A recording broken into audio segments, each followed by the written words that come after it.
Então vamos para o terceiro painel desta edição regional do Security Leaders 2022, focando a região Centro-Oeste e Distrito Federal.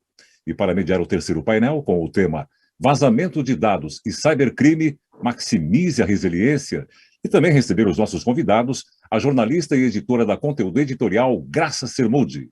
E vão compor esse painel o gerente de Tecnologia da Informação e Projetos da AproSoja de Mato Grosso, Renner Esser Viana.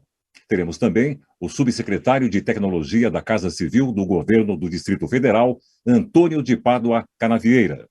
O analista consultor de informática do Banco do Brasil, Joaquim Gomide, e o gerente regional da Palo Alto, Túlio Barbosa. Sejam todos muito bem-vindos. Graça, boa tarde. É com você, querida. Obrigada, Ângelo. Boa tarde. Boa tarde a todos vocês que nos acompanham pela internet. E uma boa tarde para todos os nossos convidados aqui do painel. Estou muito feliz, quero agradecer a presença de todos vocês e dizer que nós duplicamos, batemos o nosso recorde aqui do ano passado para cá. Hoje durante o dia, nós estamos com 800 participantes inscritos nesse evento Brasília Centro-Oeste. Muitos já participavam do setor público, mas também muitas empresas dessa região estão aqui conosco ao longo do dia, interagindo e participando. Muito feliz com essa audiência, muito obrigada a todos vocês, e isso só aumenta a minha responsabilidade em trazer aqui o máximo de informação com qualidade e com comprometimento. Muito obrigada, de verdade, de coração. Então, vamos lá iniciar o nosso painel, depois dessa palestra também muito interessante, esse bate-papo, na verdade, que tivemos agora após o almoço, já deu para acordar vocês. E vamos começar com um tema que eu até vou fazer uma colocação interessante para esse tema, porque a palavra resiliência, ela sempre teve um significado no mundo da tecnologia, principalmente da segurança, muito voltado para a tecnologia mesmo, mas com o advento desse fenômeno que foi a pandemia e tudo que aconteceu em todo esse período, a palavra resiliência, que foi o nosso tema, não sei se vocês lembram do ano passado, ela ganhou uma amplitude. Então, eu fui buscar aqui o sentido, e aí ela passou a ter realmente o sentido literal dela. Então, qual é o sentido literal da palavra resiliência? É a capacidade de se adaptar a situações difíceis ou aos momentos significativos de estresse. Na prática, quer dizer que, diante de uma adversidade, é preciso utilizar toda a força para promover a recuperação. Então, essa palavra que ficou tão em voga durante a pandemia, temos que ser resilientes, ela passou a ser incorporada também no mundo da segurança. Então, eu queria começar exatamente por aí. Eu quero saber, na opinião de vocês, esse sentido dessa resiliência, o que ela passa a significar agora, que a gente já está num outro momento, 2022, graças a Deus, pandemia mais sob controle, mas muita coisa não volta a ser o que era antes da pandemia no mundo da segurança cibernética, Nada será como antes. Então, Túlio, vou começar com você, trazendo você aqui para esse bate-papo inicial. Nada será como antes. Em 2022, a gente já tem uma experiência importante adquirida aí nesse período, Como é que, na sua visão, para você, o que é a resiliência hoje? Como é que você vê estar resiliente num ambiente de cybersecurity, com essa visão de realmente fazer frente a um momento difícil, com toda a força necessária? Bom, primeiro, obrigado a todos. É um prazer estar aqui nesse painel com você, Graça, e com os nossos convidados, Joaquim, o Renner, o Antônio. É um prazer estar com vocês. Como você falou, eu acho que a resiliência é extremamente importante no sentido literal dela. Eu concordo plenamente que é importante que nós estejamos fortes para reagir ao advento todos esses ataques, a pandemia e tudo mais. Mas, do ponto de vista de segurança, a resiliência inclui também estarmos preparados e prontos para prevenir o máximo de coisas que a gente pode prevenir. A gente estava conversando antes de entrar aqui e a gente estava fazendo esse paralelo entre a pandemia e a cibersegurança, né? E a gente falou, poxa, tem que ter uma vacina, a gente tem que ter a vacina para as coisas. É fundamental, a vacina, ela vai prevenir tudo que a gente puder prevenir. E é fundamental que a gente tenha o remédio adequado para isso, que a gente possa identificar aquilo que a gente não conseguiu prevenir o mais rápido possível e que a gente possa responder rápido e de forma adequada aquilo que a gente identificou. Então, acho que a resiliência vem com a mudança de cultura fundamental para a cibersegurança. Perfeito, Túlio. Então, Túlio, junto comigo, convido você a gente agora ouvir aqueles que estão no front, né?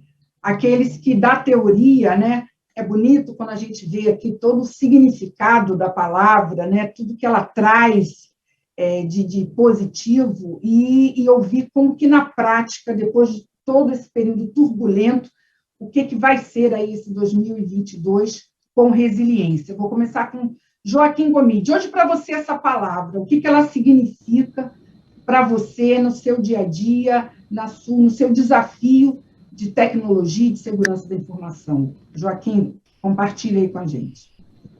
Boa tarde a todos, boa tarde aos companheiros de painel. Né? Boa tarde. Boa tarde. Agradecer a oportunidade de estar aqui junto com vocês, né? Nós que agradecemos.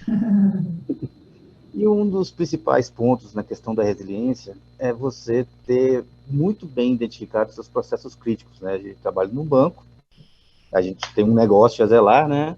E qualquer parada, ela tem os seus custos, né? Tem os seus problemas. Então, eu tenho que manter o meu core business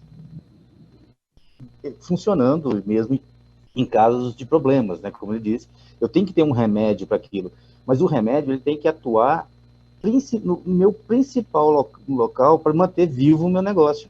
Então, eu tenho que ter um processo crítico, um plano de continuidade e um negócio operacional. Meu negócio tem que estar operacional. Nós somos uma área extremamente regulamentada, né? Nós temos muita regulação, sim, muita compliance, né? Então, essas falhas, essa resiliência, ela tem que corresponder ao negócio e ao compliance.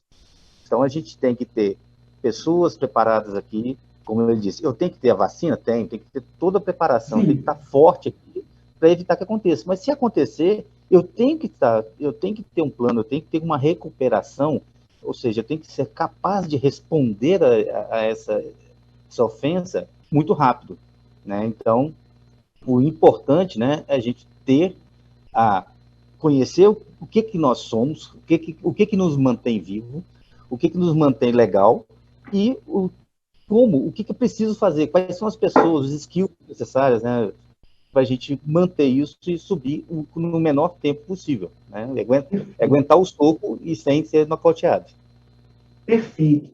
Renner, eu iniciei essa rodada com o Joaquim, propositalmente, porque setor financeiro, né, como ele mesmo colocou, um setor bastante regulamentado, e que a gente sabe que tem uma história, inclusive é uma referência, né, internacionalmente, do ponto de vista de tecnologia e de segurança, mas que também, como ele falou hoje, né, está sendo realmente muito requisitado, né, porque o setor financeiro mudou bastante, a gente sabe que hoje tem novos entrantes, a gente tem o Open Bank, enfim, a gente tem uma série de novos desafios também para esse setor.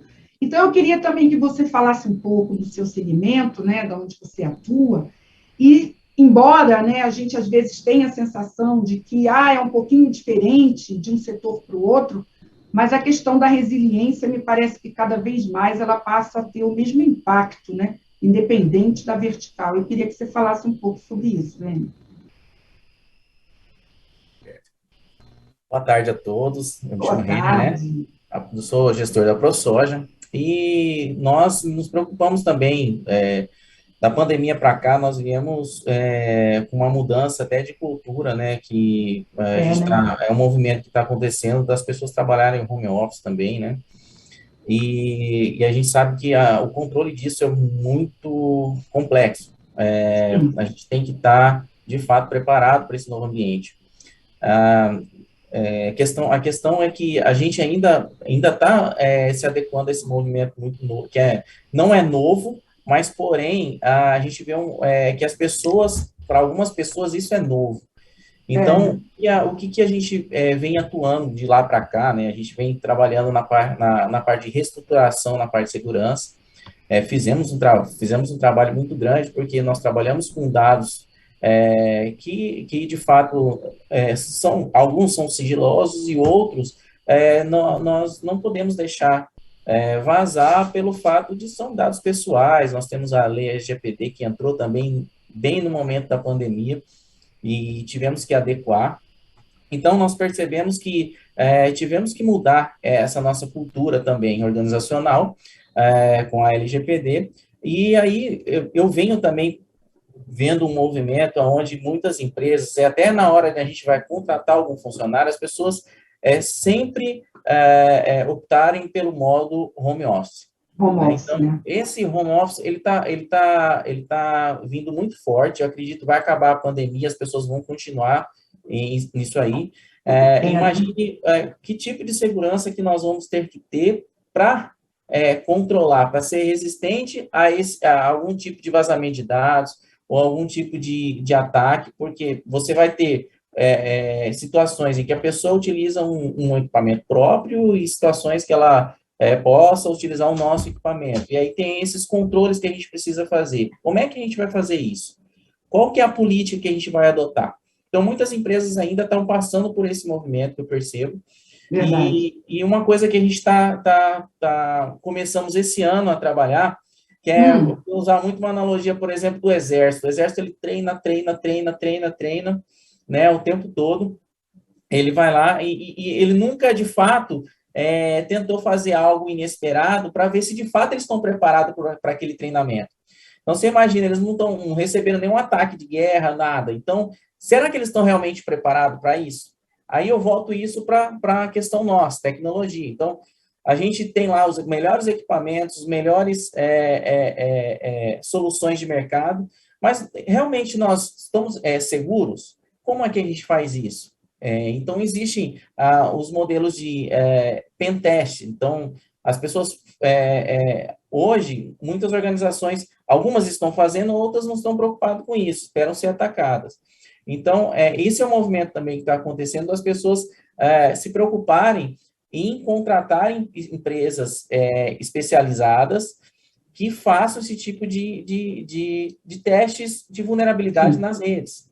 Então, eu tenho aqui situações em que você pode terceirizar uma empresa que faça esse trabalho de segurança para você, porém, você tem que usar uma outra empresa para fazer esse trabalho de pentest. Porque você, de fato, você vai ver se realmente você está seguro ou não para alguns tipos de determinados ataques. Então, isso é muito importante hoje, a gente também se preocupar com isso. Além de a gente se preocupar com um monte de soluções, que isso eu já acredito que é o básico, a gente tem que preocupar, colocar os melhores produtos, os melhores profissionais, mas também preocupar se, de fato, nós estamos seguros. Ou a gente sabe... Essa é a grande pergunta, né, Renner? O que eu achei interessante, Renner, da sua colocação, é que você traz uma realidade, né, que eu acho que é bastante significativa e é o que eu observo aqui das perguntas que chegam da plateia. Quer dizer, embora a pandemia esteja sob controle, embora a gente esteja num novo momento, ainda tudo é muito recente. E muitas empresas ainda estão lidando com esse novo cenário. Muitas empresas ainda não estão totalmente familiarizadas, do ponto de vista mesmo da segurança, da estrutura tecnológica, com esse cenário. E é o que você falou, isso vai mudar muito de empresa para empresa. Algumas empresas realmente vão ficar full home office, outras vão ficar meio a meio, tem aquelas que voltam totalmente. Então, esse cenário em 2022 ainda está se definindo. E as empresas estão buscando também esse ponto de equilíbrio. Então, muito interessante você trazer essa realidade, porque eu acho que ela é muito pertinente e faz parte realmente desse cenário do Brasil, pelo volume de empresas, o número de empresas, e não só isso, o tamanho também das empresas. Muito bom. Eu quero terminar essa primeira rodada convidando o Antônio para falar um pouco também, Antônio, sobre o que é resiliência nesse seu ambiente, que para nós é extremamente importante, tem uma relevância extrema, né? Todos têm, e nós precisamos cada vez mais, né, de informações sobre essa resiliência, principalmente no cenário que a gente vive hoje. Graças a Deus, o Brasil, né, está a salvo, pelo menos não está nessa linha de frente, nesse combate que a gente está vendo, dessa guerra cibernética. O mundo está aí vivendo um momento muito difícil, mas nós sabemos que hoje todas as empresas, todos os órgãos estão envolvidos nesse cenário, né, de cibernético. Então, eu queria que você falasse dessa resiliência na Casa Civil, enfim, em todo esse ambiente com o qual você lida aí no dia a dia. Muito obrigado por estar aqui, graças. Agradeço. Enorme. Até então, eu, como ouvinte e plateia, agora tendo a oportunidade de estar aqui contigo e com que bom. Pessoas maravilhosas aqui. Que continue aqui, desse lado. Agradeço a oportunidade, estarei sempre disponível para esses debates que são enriquecedores por demais. Bom, aqui eu não vou tratar conceitos, eu não vou tratar tecnologias ou citar fabricantes, etc. Mas talvez dar um ponto de vista meu, aí pode ser até um ponto de vista dividido aqui, acho que sim, né? Graça, eu acho que só existem 2 tipos de companhias no mundo, né? Organizações no mundo, só 2 tipos. As que já foram invadidas e as que não sabem ainda. Né? Então, partindo desse pressuposto, nós temos que trazer, acredito eu, que eu tenho feito aqui, uma consciência coletiva de que nós nunca estaremos à margem de ataques cibernéticos ou de invasões ou de ataques bem-sucedidos, de ataques não sucedidos, né? E, de fato, a busca por essa resiliência tecnológica é constante, deverá ser constante.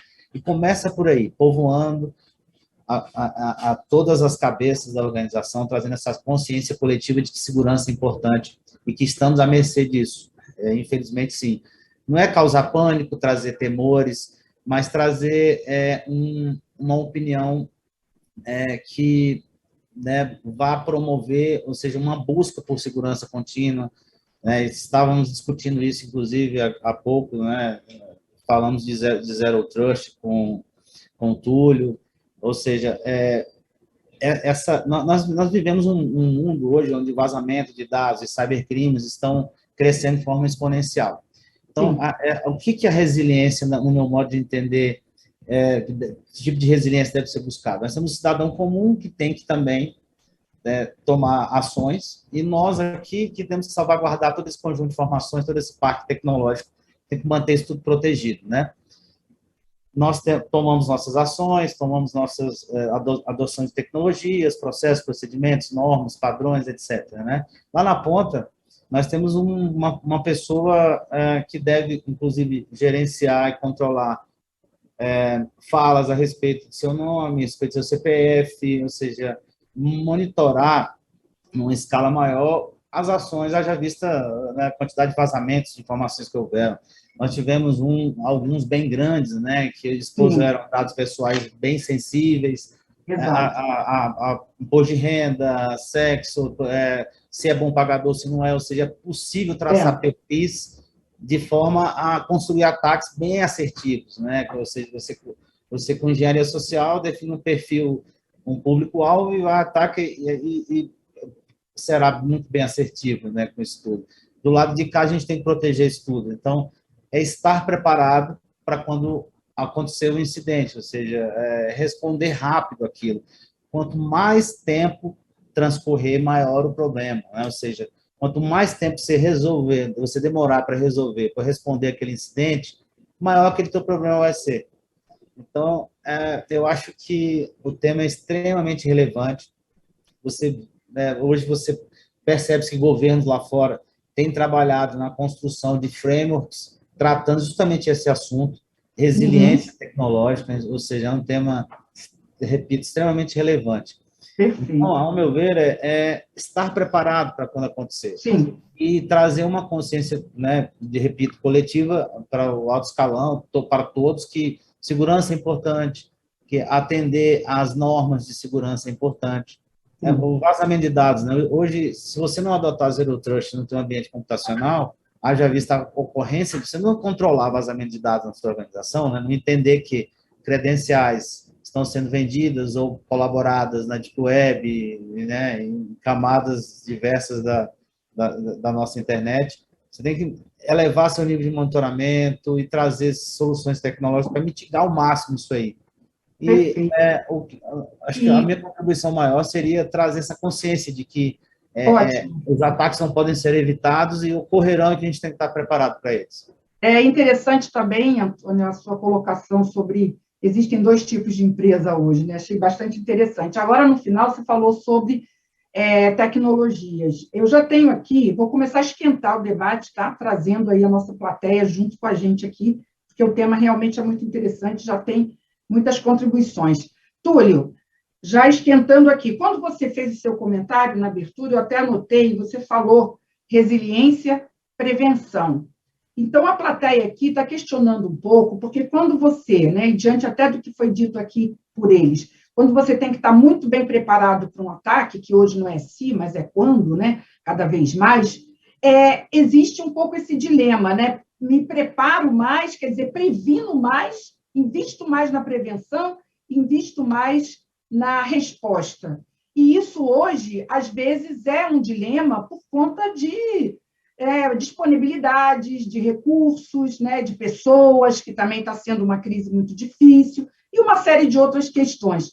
Então, você acha que, Túlio, nesse momento que resiliência passa a ser tão importante, que os ataques estão eclodindo, que as pessoas e as empresas estão tão preocupadas, que investir um pouco mais na resposta, né, na forma como vai responder, seja um caminho aí mais assertivo? Qual é a sua opinião sobre isso, Túlio? Graça, a sua pergunta é fantástica, ou do participante, né? Porque, assim, é claro que a gente tem cada vez mais uma superfície de ataque mais ampla. Sim. O Ren falou, né? Os usuários estão distribuídos, querem ficar remotos ou híbridos, e os recursos são limitados. Então, a pergunta é, vamos prevenir ou vamos remediar? E a resposta, eu acho que não está em nenhum dos dois. A resposta está muito no que o Joaquim falou, de entender quais são os processos críticos, entender quais são os dados críticos, e aí a gente aplicar a salvaguarda adequada para essa criticidade dos dados. Não dá para proteger tudo com o melhor que há em tecnologia. Então, quando a gente for atacado, porque como o Antônio disse, só tem esses 2 tipos de empresa, eles podem até tirar alguma coisa, vazar algum tipo de dado, mas que seja aquele dado menos relevante, aquele dado que é público. Ou a gente costumava, antigamente os atacantes costumavam proteger as joias da coroa, né, Túlio? Saber quais são as joias da coroa, né? Exatamente. Antigamente eles faziam o defacement, né? Era ruim, mas não tinha vazamento de dados, não afetava tanto o negócio da empresa. Eu acho que é importante a gente entender aonde estão os nossos dados, e aí a gente tem que proteger eles em 3 aspectos, tá? Quem são os usuários que têm acesso a esses dados? Quais aplicações consomem esses dados? E qual é a infraestrutura que também tem acesso a esses dados? E aí a gente protege isso. Por exemplo, a ProSoja, ela tem lá todo um parque industrial que tem acesso à rede dos computadores. E se a gente não fizer a verificação do que essa infraestrutura está acessando, a gente pode ter uma máquina industrial do ambiente de OT dele sendo utilizada para fazer uma movimentação lateral e acessar um dado importante. Se a gente não protege uma aplicação web ou um microserviço que está dentro da nossa infraestrutura e que consome um banco de dados com informações críticas, ele também pode ser utilizado para uma movimentação lateral e para acessar esses dados. Então, a gente tem que prevenir o máximo que a gente pode, a gente tem que proteger internamente as joias da coroa, como você falou. Então, eu acho que esse é o equilíbrio adequado. E aí, para a gente fazer isso, a gente tem que utilizar as armas que os nossos atacantes já estão utilizando. Então, a gente tem que pensar sempre aí em soluções que utilizam machine learning, soluções que utilizam inteligência artificial, porque por mais que a gente, pessoas, tentemos responder o mais rápido possível, a gente não é tão rápido quanto as máquinas podem ser. Então, eu acho que utilizar as novas tecnologias para fazer a prevenção e entender o que a gente está protegendo internamente. Perfeito. Ainda avançando um pouco mais sobre esse tema, o Eric Tauil manda uma pergunta aqui para o Joaquim. Primeiro, ele parabeniza o evento e o painel, muito interessante. Como você vê o uso de soluções de nova geração, por exemplo, antivírus baseado em comportamento? Como essas tendências elas podem ajudar numa atuação mais rápida nos casos que é difícil, muito difícil, prever as vulnerabilidades? E se você pode falar um pouco sobre quais essas soluções, né? Não produtos aqui, o objetivo da gente é mostrar soluções de quais seriam essas tendências tecnológicas, Joaquim, que você vê hoje como importantes, que acrescenta também ao que o próprio Túlio já trouxe aqui no final da fala dele, sobre machine learning e tudo mais. Isso aí, o Túlio já deu a dica, né, que é o machine learning, o AI, né, você trabalhar com behavior, né, então você trabalha Estamos com aqui de Zero Trust também, né, Joaquim? Isso, Zero Trust é você garantir quem está entrando, em que máquina, a partir de que máquina está entrando, se eu conheço, sei de onde ele está vindo, porque é muito importante agora. O perímetro deixou de existir. Não adianta mais dizer que é uma estação que está dentro da minha rede, não quer dizer mais nada, em termos de segurança. Então, temos que garantir todos os pontos de falha que podem acontecer. Máquina, pessoa, rede, tudo isso ele tem que ser garantido previamente. Então, surge aí o Zero Trust, ou seja, confie, mas verifique. Então, eu verifico de tudo que acontece. E dentro dessa questão de comportamento, os antivírus eles são capazes de observar, né, o comportamento de uma estação, de uma máquina, de um usuário naquele ponto. E existe a capacidade de você criar um ponto geral de rede, utilizando packet brokers, ou direcionando o tráfego da sua rede, criando um baseline e usando técnicas de AI e machine learning para conhecer o comportamento da sua rede. E a partir daí, alterações de comportamento da sua rede, você é capaz de identificar possíveis vulnerabilidades, possíveis ataques, e aí vem a parte importante, que é um comentário geral, né, é a sua capacidade de resposta. Né? Então, daí vem a resiliência. Você tem que ter a capacidade de identificar os behavior, né, o comportamento. É um evento extremamente importante para você começar lá no momento zero, né? Porque muitas vezes os ataques eles começam com alguns testes, né, algumas avaliações, que são comportamentos diferenciados da sua rede, mas não são ataques ainda. Então, o momento zero ele é muito importante de ser identificado.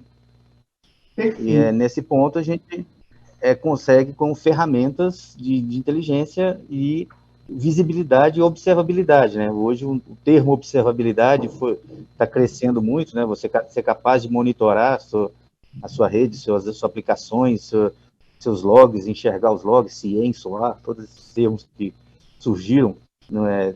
Tudo tem a ver com essa parte comportamental, não só do antivírus, mas como de outras ferramentas também que trabalham com a questão de comportamental dentro da rede. Perfeito. E o Zero Trust é essencial nisso. Sim.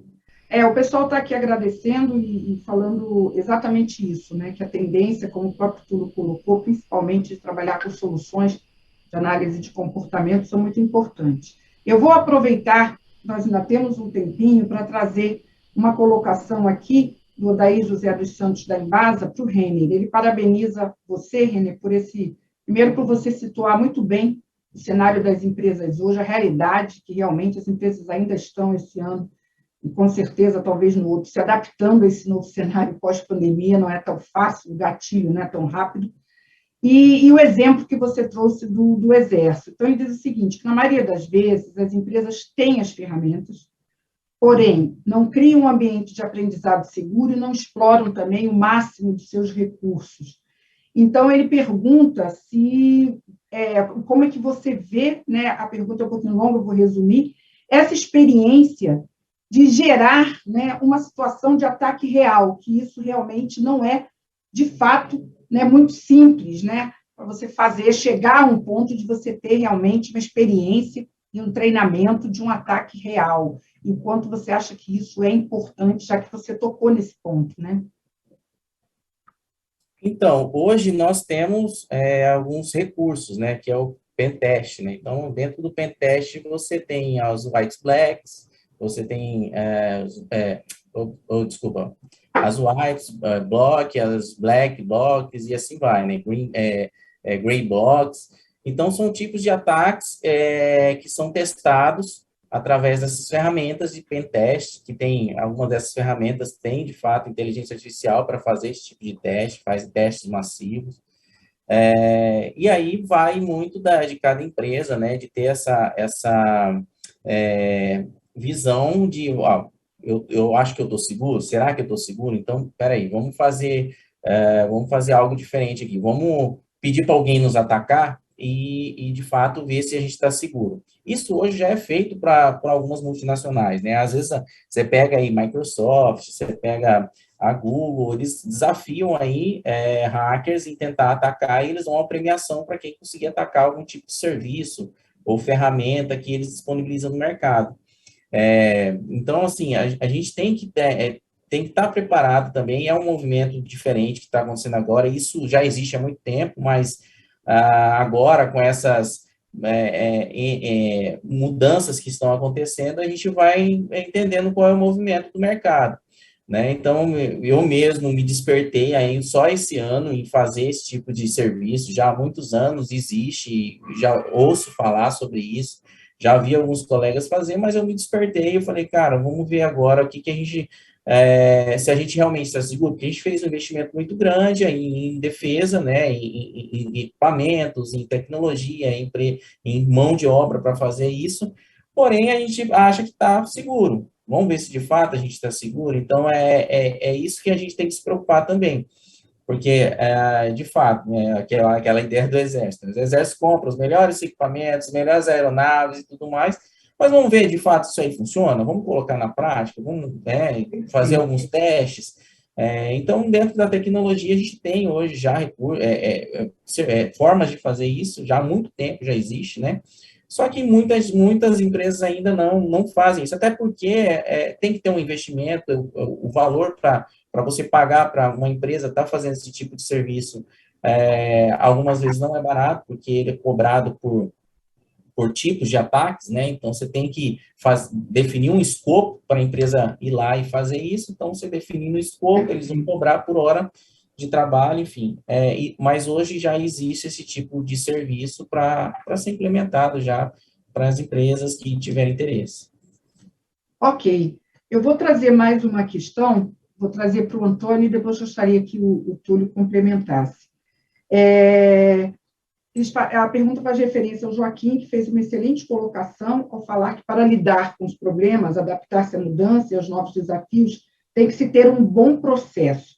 Então, a gente estava falando de tecnologia agora, eu queria terminar, né, com um processo, né? Infelizmente, pessoas não vai dar nesse painel, que é um caso bem complicado, né? Precisa de um outro painel para falar do desafio de pessoas, mas processos é muito importante. E essa mudança de processos, ela se torna fundamental, Antônio, quando a gente olha esse novo cenário, né? Agora, a mudança de processo não é fácil, né?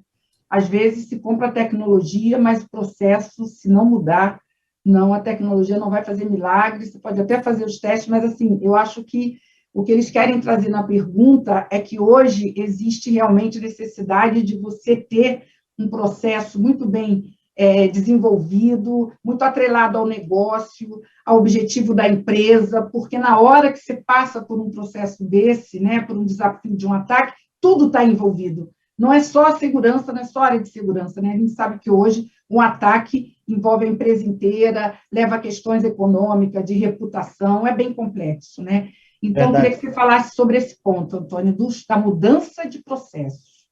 É verdade, Graça, corroborando com os colegas e complementando as falas, Túlio tem total razão, né?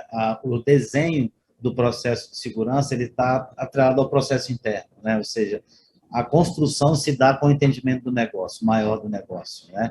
E tecnologias aplicadas aí para promover segurança, nós temos aos montes, né? Tem testes, Zero Trust, etc. E complementando as iniciativas de segurança, eleva o pensamento, convido a todos a elevarem o pensamento aqui e entenderem que os níveis de monitoramento têm que ser muito elevados. Não basta somente controlar a sua estação de trabalho, ou seja, entender que lá na ponta o cliente abriu um command, schedulou uma tarefa, tirou o cabo de rede, trocou um hardware, ou seja, você ter controle total das ações de tráfego da sua rede interna, das estações, mas também no mundo lá fora. Os monitoramentos, né, falou-se de forma superficial de monitoramento, então eu vou complementar o que os colegas disseram, e corroborando com tudo que foi dito anteriormente. Os monitoramentos têm que ser elevados, né? Nós temos que monitorar o mundo lá fora para entender se credenciais foram vazadas. Nós temos um elemento humano como um ponto frágil dentro da nossa proposta de segurança, né? Teríamos que ter a tarde toda só para falar disso. Mas, então, a gente sabe que as credenciais vazam, informações que são sigilosas, sensíveis vazam, né? As falas no mundo lá fora, Deep, Dark Web, são muito intensas hoje, ou seja, o volume de tráfego nessa camada de superfície mais abaixo é muito maior do que a nossa Surface Web, que a gente está acostumado. Então, tem gente que está falando que a Dark já deixou de ser Dark, né, Antônio? Já deixou. Eu acredito que sim. Já não é mais tão esse é que é o perigo, né? Exatamente. Estão bem mais acessíveis. E assim, complementando ainda mais essa tua fala, hoje você compra ataques na Deep ou na Dark via SaaS, né? Hackers as a Service. Você tem isso hoje à disposição. Então, isso traz um nível de preocupação muito maior para nós. Então, os pentests são, eu diria, essenciais, soluções como Zero Trust, né?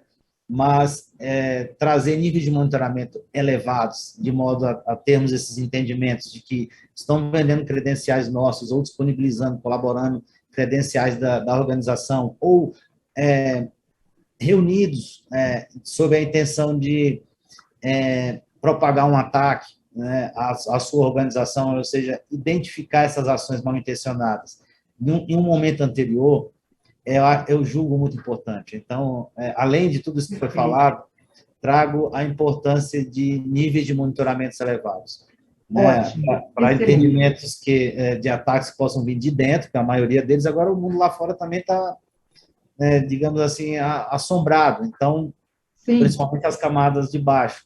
Esses níveis de monitoramento devem ser elevados para que a gente, em tempo hábil, possa se movimentar e se adaptar ao perigo que está vindo. Tá ótimo.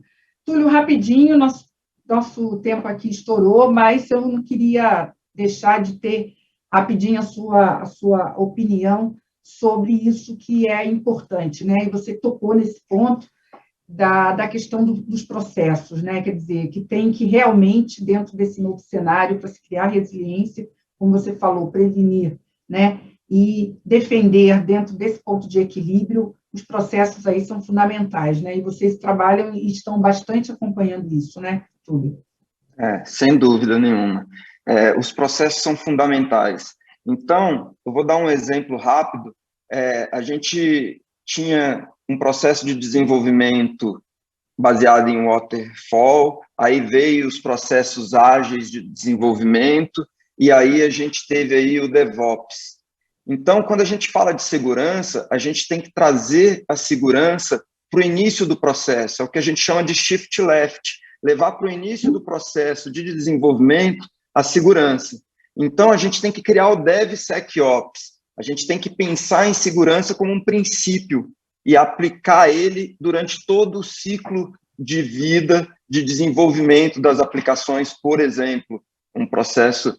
E aí a gente precisa, para ter essa base, a gente precisa ter a visibilidade desde o código-fonte de infraestrutura como fonte, as vulnerabilidades que estão dentro daqueles nossos containers e durante o que está lá no runtime, o que está sendo, quais são as vulnerabilidades que a gente tem, o que está acontecendo no nosso runtime, e isso ser um ciclo que você possa acelerar cada vez mais e transformar a cultura da empresa numa cultura de cibersegurança.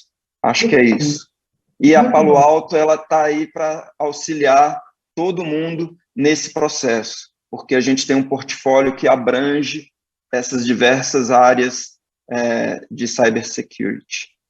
Inclusive, Túlio, na sequência nós temos, né, mais detalhes sobre isso, criando a cultura de segurança, é o tema da palestra que vocês vão trazer aqui na sequência. E eu queria, antes de finalizar, trazer aqui um feedback para vocês. Antônio colocou um ponto extremamente importante, monitoramento elevado é a chave, e o Túlio fechou muito bem falando dessa mudança de cultura de cibersegurança.